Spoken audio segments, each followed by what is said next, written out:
Hey, what is up, you guys? Quentin Loves Trains and Horror Movies 2015, and today I'm going to be reviewing Halloween H20, released 20 years after the original in 1998. Although H20 came out just 3 years after Curse of Michael Myers, it feels like a movie from an entirely different era, probably because it was. By this point, Scream had been released, and as I'm sure you're all sick of hearing me say, it completely changed the genre. Interestingly, the screenwriter of Scream and I Know What You Did Last Summer, Kevin Williamson, was a co-EP on H2O and wrote an early draft of the screenplay. In Williamson's original draft, though, H2O acknowledged all the previous films. That all changed when Jamie Lee Curtis signed on to the project. Curtis's return as Laurie Strode was a huge selling point for H2O and is probably what kept it from being a direct-to-video release, because the franchise had gotten increasingly complicated, silly with all the stuff introduced in Revenge and Curse. Curtis and director Steve Miner, who had helmed the first two Friday the 13th sequels 16 years earlier, decided to make H2O a direct sequel to Halloween 2. It would be the real Halloween 3 as they described it, and thus we get our first split of the Michael Myers timeline in H2O. Parts 4, 5, and 6 never happened, and Laurie Strode's daughter Jamie never existed. Sucks for that character, and anyone like me who loved the Thorn stuff. I'm sure there are dozens of you. But damn, is H2O a refreshing entry to the series. It's back to basics yet again, but this time with a healthy dose of humor and because of Scream's influence, not only are the characters hip with quips, but there's a healthy dose of meta, not only the previous Halloween films, but also to the horror genre as a whole. I'll admit the humor and meta stuff can be a little much, sometimes sadly. With Donald Pleasence's passing, this would be the first Michael Myers movie without Sam Loomis in Hot Pursuit. But to be fair, it is hard to imagine how the crazy doctor would fit in with the film that takes place of a California boarding school. Can Michael score more kills? Let's get to reviewing this movie. On October 29th, 1998, Michael Myers burglarizes Dr. Sam Loomis's retirement house in Langdon, Illinois. Loomis's former colleague, Marion Chambers, who took care of Dr. Loomis until he died, arrives and discovers that the file of Laurie Strode, who is presumed dead in an automobile accident, is missing.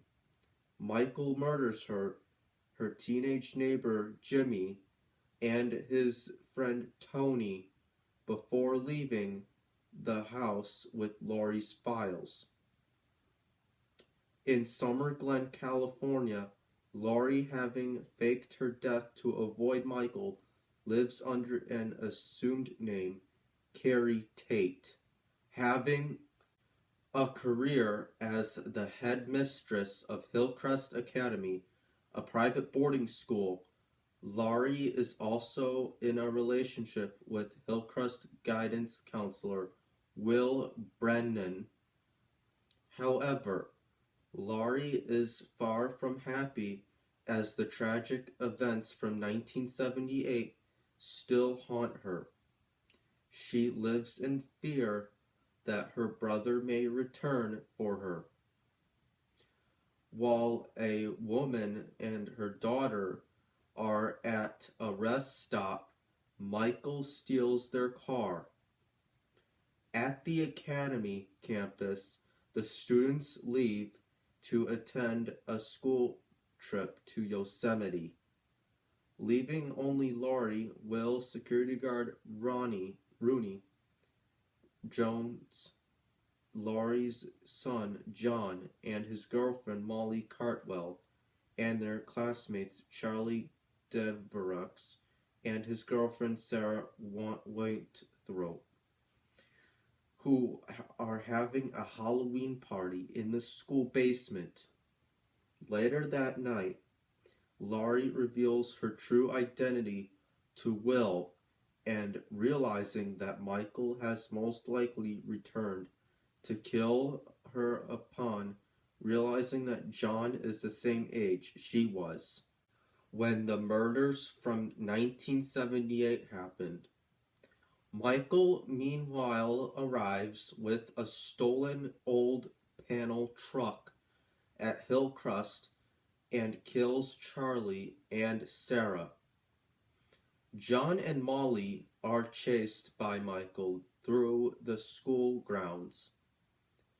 Will and Laurie save John and Molly from Michael, and he and Laurie come face to face for the first time in 20 years.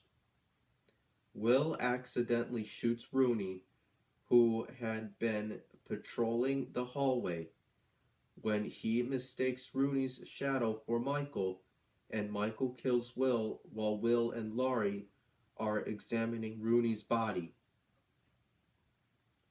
Laurie manages to get John and Molly to safety, and realizing that she'll never be safe from Michael as long as he's alive, starts fighting Michael face to face. Laurie stabs Michael numerous times and pushes him over a balcony. She prepares to stab him again, but Rooney, who survived shooting, convinces her to stop.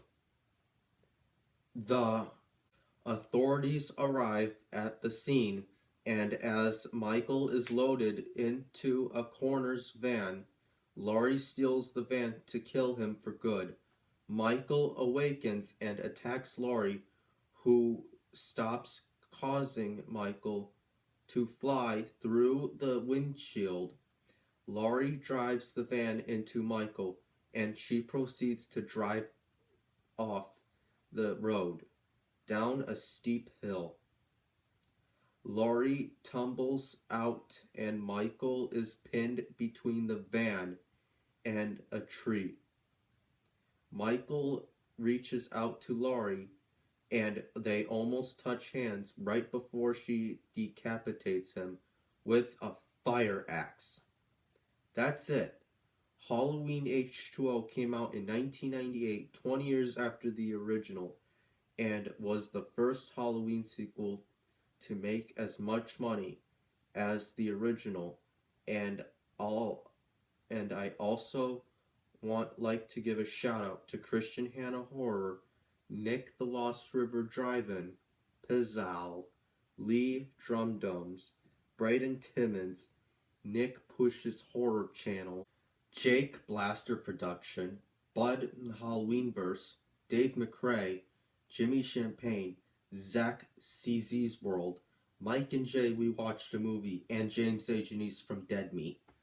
Next week I'll be reviewing Halloween Resurrection.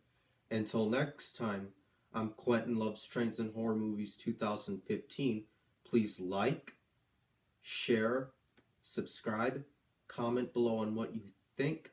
Make sure to follow me on Instagram and support me on Patreon. Thanks, be good people.